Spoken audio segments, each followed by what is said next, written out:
L'empreinte mystique et sociopolitique d'un homme qui a su adapter ses convictions au temps n'est jamais facile à appréhender. Soufi, de classe exceptionnelle, Serigne Cheikh Ahmed Tidiane Sy Al Maktoum est un mystère pour plus d'un. Le natif de Saint-Louis du Sénégal a très tôt su allier l'élégance et savoir. Son mode d'habillement à l'occidental a permis de déconstruire un complexe généralement chez la classe maraboutique. Ce ne sont pas les critères qui manquent à ceux qui sont convaincus qu'un marabout a une manière de s'habiller.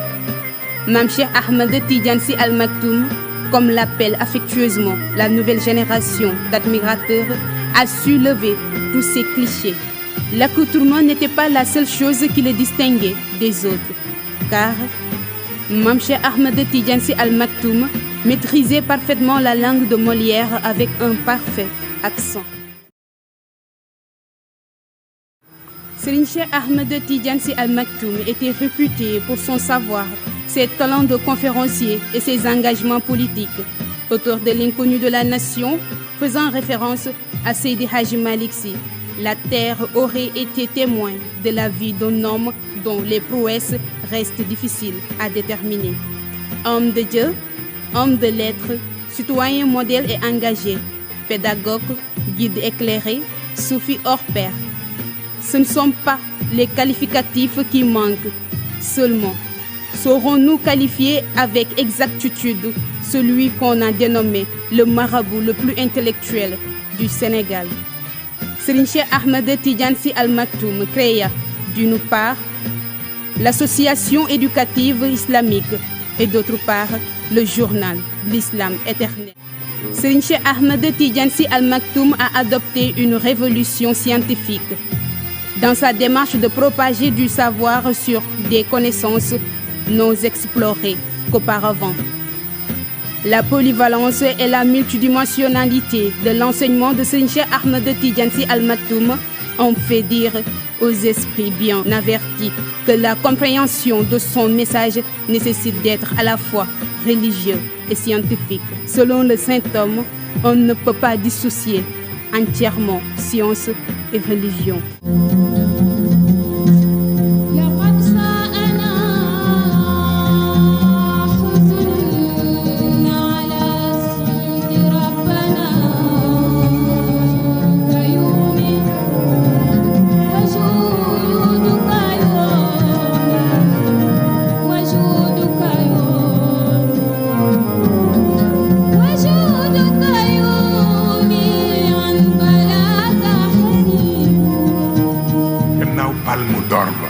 deuxième palme ba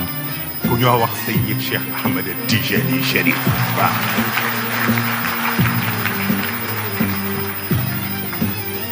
moo jël deuxième palme ba mooy itam benn journaliste bu ñoo tudde Cheikh Ahmed Tidiane Sy moo commenté cérémonie ba hada rasulullah yawma nuzulihi متقلدا بالحق والبرهان متبسما فرحا بصف ملائكه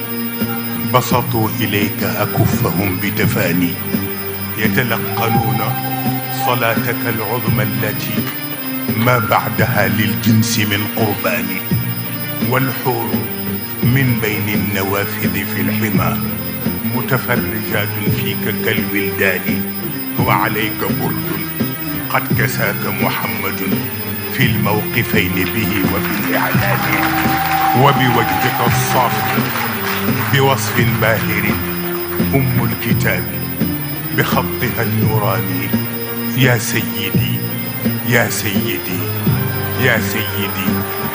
من لي بمثلك متعة الأجفان يا سيدي يا سيدي يا سيدي من لي بمثلك للفؤاد العاني يا سيدي يا سيدي يا سيدي جازاك ربك عن بني الأوطان ثم الصلاة على النبي وآله من ربه في ربه الحنان signature article bi sooba ñëw ما قال أحمد للتجاني منشدا فإليك يا ابن محمد Des enseignements de l'université populaire de Tivaouane à l'exploration des fonds marins, en passant par les différentes professions exercées, l'homme de Dieu n'a cessé de traduire les composantes de l'unicité de Dieu en action de la vie courante. Cette traduction de ces actes révèle que Dieu est tout.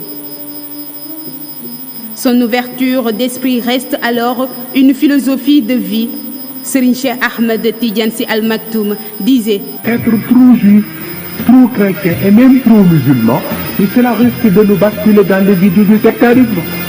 Donc soyons partisans de Dieu si nous voulons vivre en paix. Serigne Cheikh Ahmed Tidiane Sy Al Maktoum n'a pas laissé ni sur son temps pour devenir un autodidacte hors pair dans plusieurs langues, doublé d'un polyvalent et d'un fin stratège, d'ailleurs dans l'alliance du politique,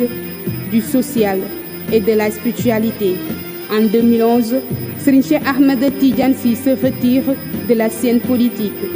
Ce retrait de Seydi Cheikh Ahmed Tidiane Sy était d'autant plus justifié qu'il avait un disciple qui occupait de plus en plus le devant de la scène. Son fils, Seydi Mouhamadul Moustapha Sy, responsable moral du Daïratul Moustarchidina wal Moustarchidati.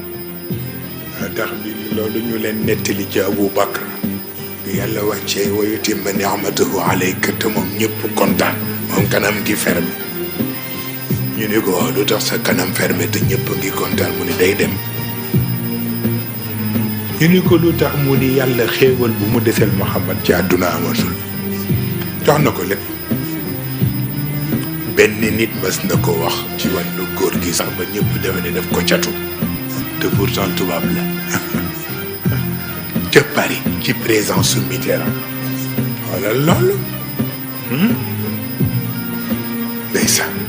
ñu war a présent xam nga foofu bu kilifa yi ñëw dañuy présenté kilifa bi wax mooy lan mu soog a dugg si protocole bi soog a ànd ak moom dugal si waaw góor gi war a dugg si nag muy wax ci sëñ Cheikh ba ñuy defa ni leneen la waaw mu ni en un mot voilà un homme que Dieu a tout donné xoolal loolu ndeysaan wallaay ndeysaan na yàlla deseelu ko dara wallaay ndeysaan fa tabarakallah ndeysaan góor gi ci boppam moo ma ko nettali yàlla xam na ko wallaay ndeysaan mu soog a dugg si Mitterrand soog a jóg waaw ca la d'accord rek moom te la d'accord pour ñu jox ko légion d'honneur bi mais li gën a yéeme mooy bi mu waree ñëw pour ñu defal ko mu lànk demul ba tey ñu mujj jël kii ba jox ko ambassadeur bi waaw parce que ñooñu la ñu décroché ca kaw soxlaatuñu dara wallaay ndeysaan soxlaatuñu dara ndeysaan moo tax ñun ñu war a sant sëriñ bu mat sëriñ ëpp na xeeb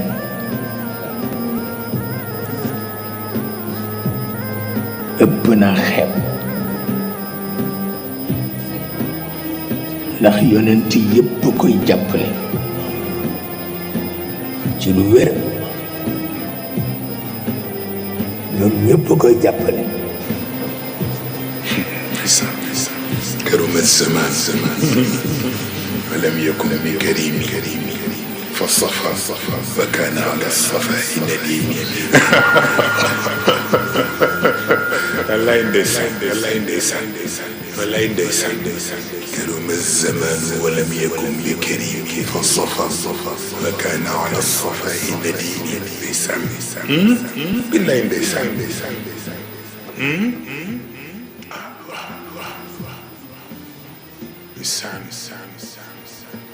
منيتي طيبة لسان لا أبغي سواه فبها الحسن لعمري قد سنا بالله نيسان ها بالله نيسان